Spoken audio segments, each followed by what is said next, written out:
Hello बच्चों, चलिए प्रश्न को देखते हैं। प्लाज्मा झिल्ली को जैव झिल्ली क्यों कहते हैं? तो सबसे पहले प्रश्न में देखेंगे हम यहाँ पे मुख्य अवधारणा। तो मुख्य अवधारणा में हम बोल सकते हैं प्लाज्मा झिल्ली। अब सबसे पहले हम देखेंगे कि प्लाज्मा झिल्ली है वह होती क्या है। प्लाज्मा झिल्ली या फिर इसे हम कोशिका झिल्ली बोल सकते हैं, जो क्या होगी, एक अर्ध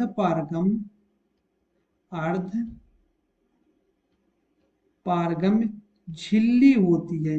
अब ये अर्ध पारगम्य झिल्ली कैसे होती है?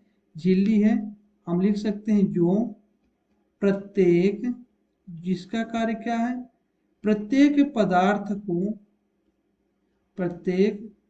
पदार्थ को सजीव कोशिका के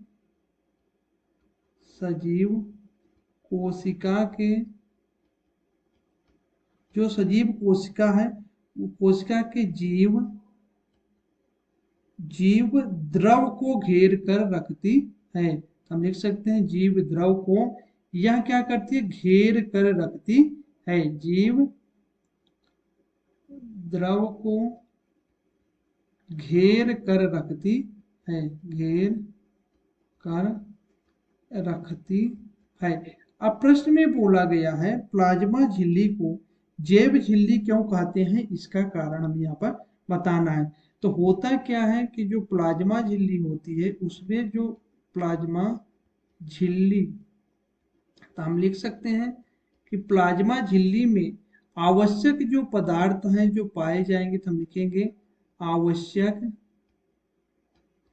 पदार्थों का उच्च सांद्रता से हम लिख देंगे उच्च सांद्रता से निम्न सांद्रता की ओर, हम लिखेंगे निम्न सांद्रता की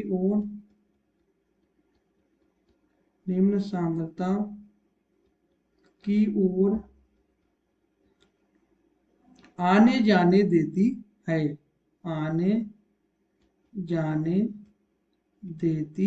है। और इसी कारण से जो है प्लाज्मा झिल्ली को जैव झिल्ली कहा जाता है। तो मुख्य अवधारणा के आधार पर हमने सिद्ध कर लिया है। मैं आशा करता हूं आपको समझ में आया होगा। धन्यवाद।